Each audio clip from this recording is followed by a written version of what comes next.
I'm afraid of the future, because the present is already a catastrophe. And the worst part isn't even that.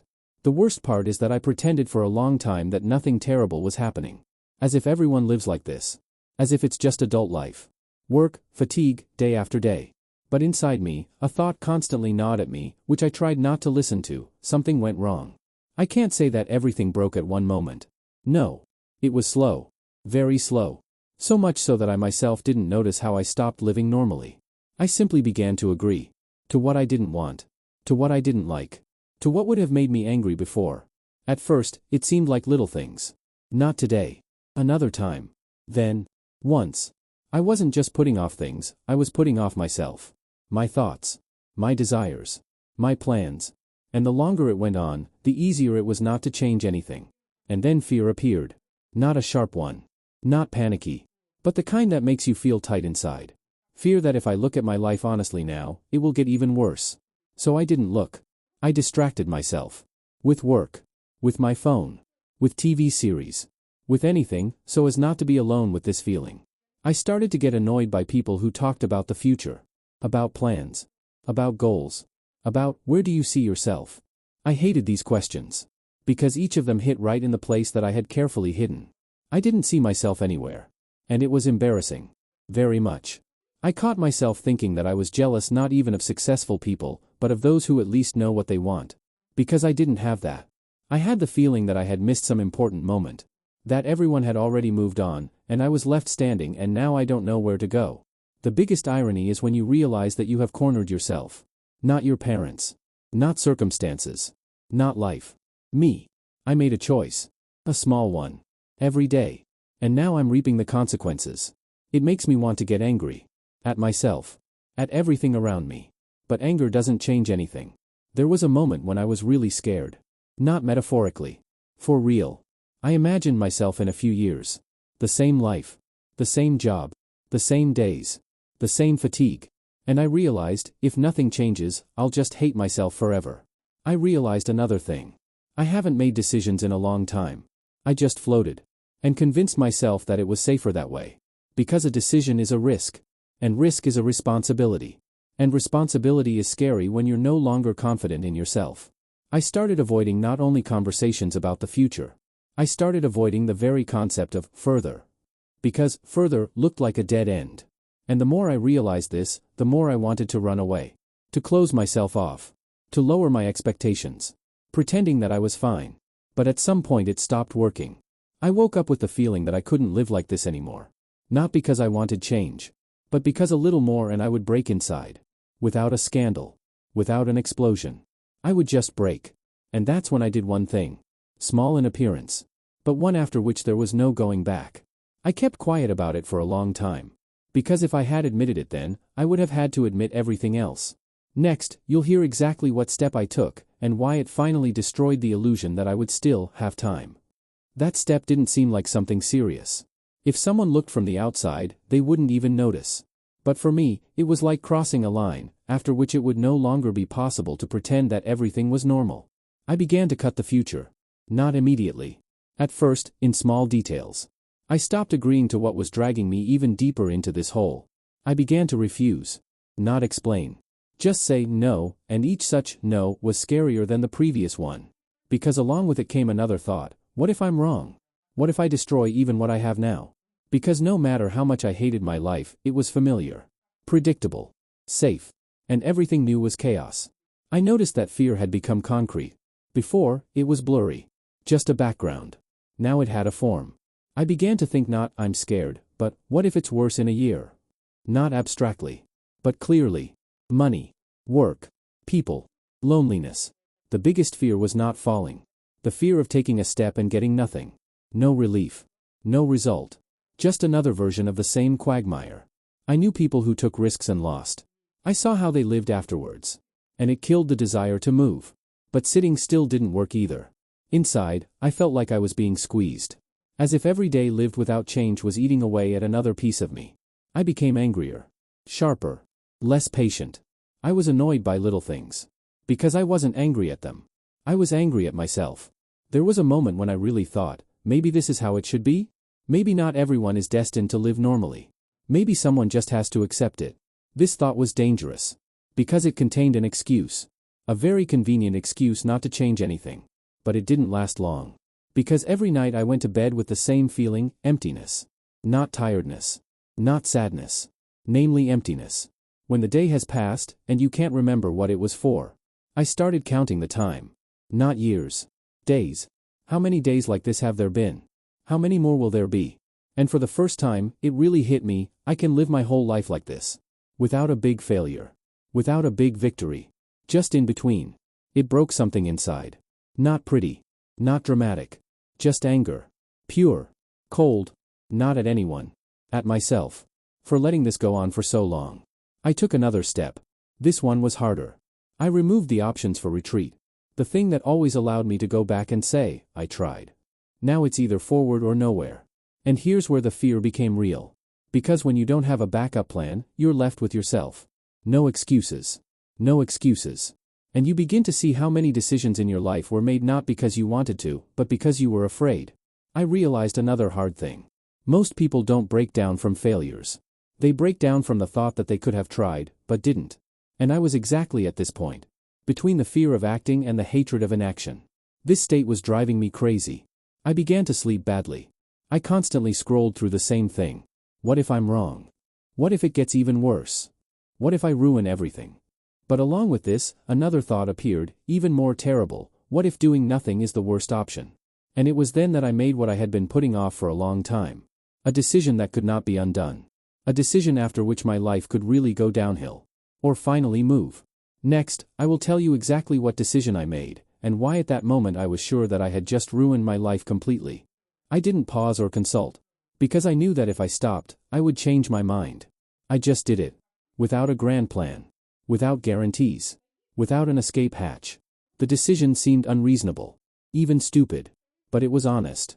For the first time in a long time, honest. I took away the opportunity to roll back and say, I'm not done yet. Now, I'll either hold out or fall.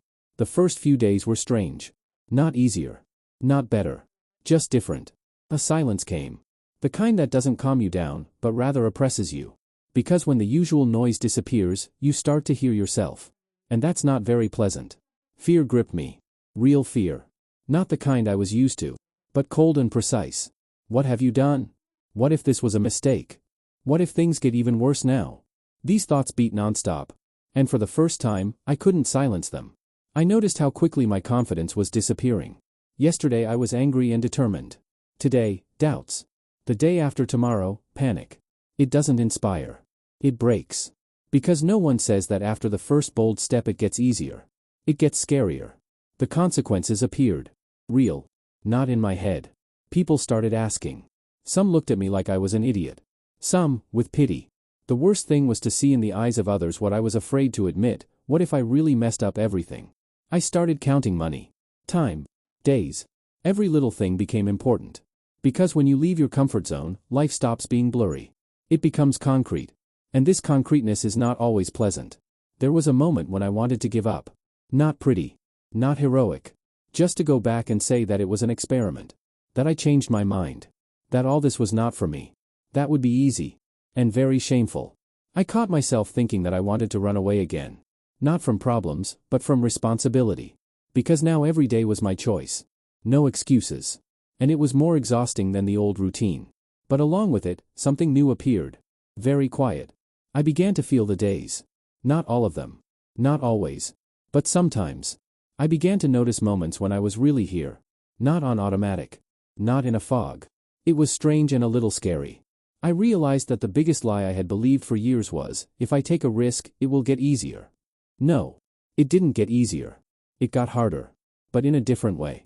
It's harder when you live, not hide. The anger didn't go away. Shame either. But they changed form. They stopped being the background. They became signals. When something went wrong, I felt it immediately. Without self-deception. And it cut, but it also clarified. For the first time in a long time, I looked at my life without illusions. Without the thought of later. Without, I'll still have time. And what I saw was ugly. But real. And with the truth, no matter how painful it is, at least something can be done. I understood another thing. Fear of the future does not disappear after one decision. It simply changes. Before, I was afraid that nothing would change. Now I was afraid that too much would change. But at least it was a movement. And it was at this moment, when I was already exhausted, angry, and almost powerless, something happened that I did not expect. Not an event. Not a success. Not a defeat. But a meeting. A conversation. A few words that hit harder than anything that had come before. Next, I will tell you what exactly they told me, and why after that I realized that the problem was deeper than I thought. It wasn't a loud scene. No shouting. No moralizing. A few phrases. Calm. But they hit exactly where I didn't want to look. They told me that I looked like I was constantly running away.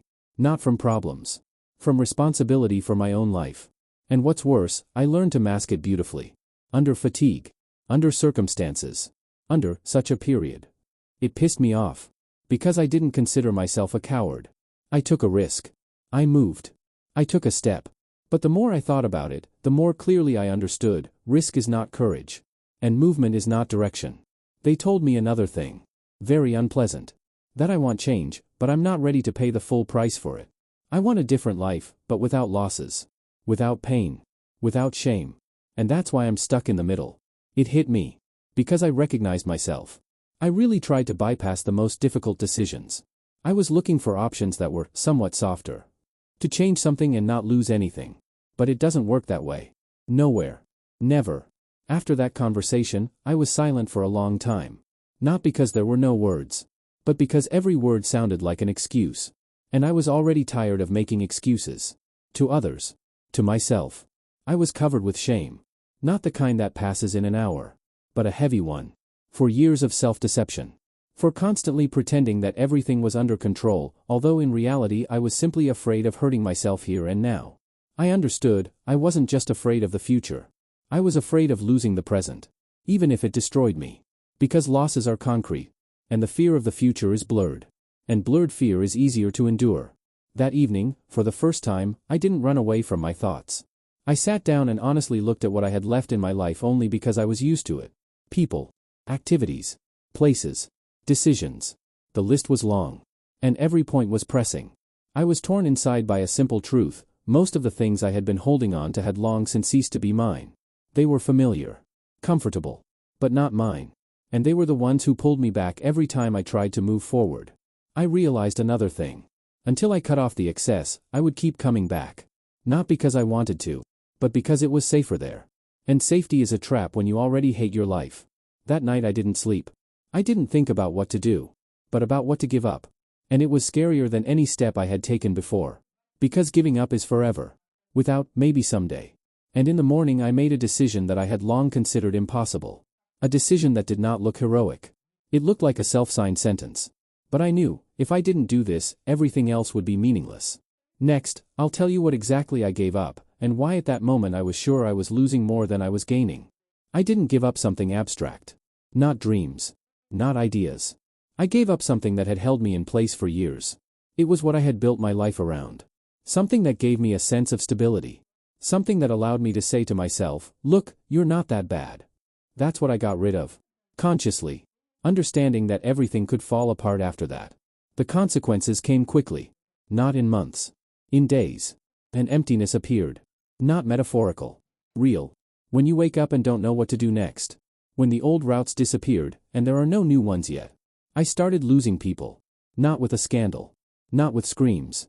They just left. To some, I became uncomfortable. To some, strange. To some, uninteresting. And each such loss cut.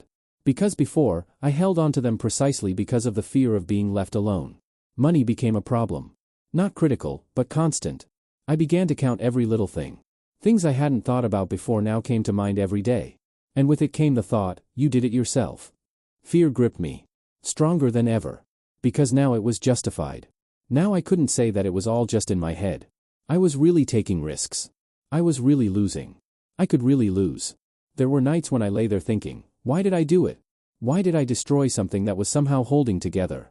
Who am I now without it? And what if I never get back together? For the first time, I felt what complete uncertainty is. Without a plan. Without support. Without illusions. And it was terrifying to the point of trembling. Because when you don't even have a bad future, you have nothing at all. But along with that, something strange appeared.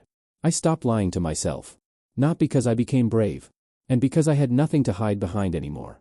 Everything that was false disappeared along with what I had given up. I began to see how much of my life was based solely on fear. Not on desire. Not on meaning. But on the fear of changing something. And as this fear became more real, the old fears lost their power.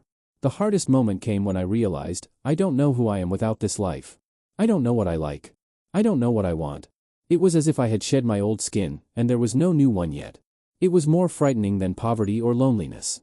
Because without an identity, you are nobody. And at that point it is very easy to give up. To go back. To ask to forget everything. To pretend that nothing had happened. I really stood on this edge. One step and I turn everything back. With shame. With defeat. But with the illusion of security. And in that moment I realized, if I retreat now, I will never dare again. It was the hardest thought. Not about the future. About myself. About who I would become if I got scared again. And it weighed more heavily than all the losses combined. At the end, I will share what happened when I reached the point where I was left with nothing, and why that was where the fear of the future finally broke. I didn't wake up happy.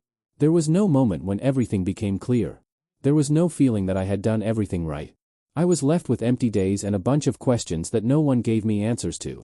What I had given up on didn't come back. What I had hoped to find didn't appear either. And at some point, a simple, unpleasant realization hit me: I was standing in nowhere. The fear of the future hadn't gone away. It had simply changed form. Before, I was afraid that nothing would change. Now I was afraid that too much would change, and I wouldn't be able to stand it. It wasn't any easier. It was just a different level of tension. There were days when I really regretted it.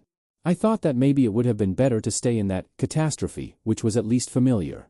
Because now I was waking up without a clear understanding of why I was getting up. And that was more frightening than hating my old life. I realized one hard thing that is rarely talked about. Leaving a life that doesn't suit you doesn't mean entering another. There is a void between these 2 points. And it is very cold. No one applauds. No one says you are doing well. Most people don't even notice that you broke something and put it back together again. And it is in this silence that you begin to see yourself without embellishments. Without roles. Without the stories with which you used to justify yourself. And you don't always like what you see. I can't say that the fear of the future has disappeared. It is still with me. It's just that now it is honest. Without masks. Without self-deception. I can no longer say, someday later. Now there is only now, and the choice that will have to be made anyway. I don't know where this will lead me. I don't know if I won or lost. I'm not even sure that I did the right thing. The only thing I know for sure is that I can no longer live as if time were infinitely long. Because it was this lie that led me to where the present became a disaster. And perhaps the scariest thing is not that I was left without guarantees. But what I now understand well: if I get scared again and go back to the old me, I will already know that I have betrayed myself. That is the feeling I live with now. Without a beautiful ending. Without an answer as to whether it was all for nothing. Simply with the realization that there is no way back.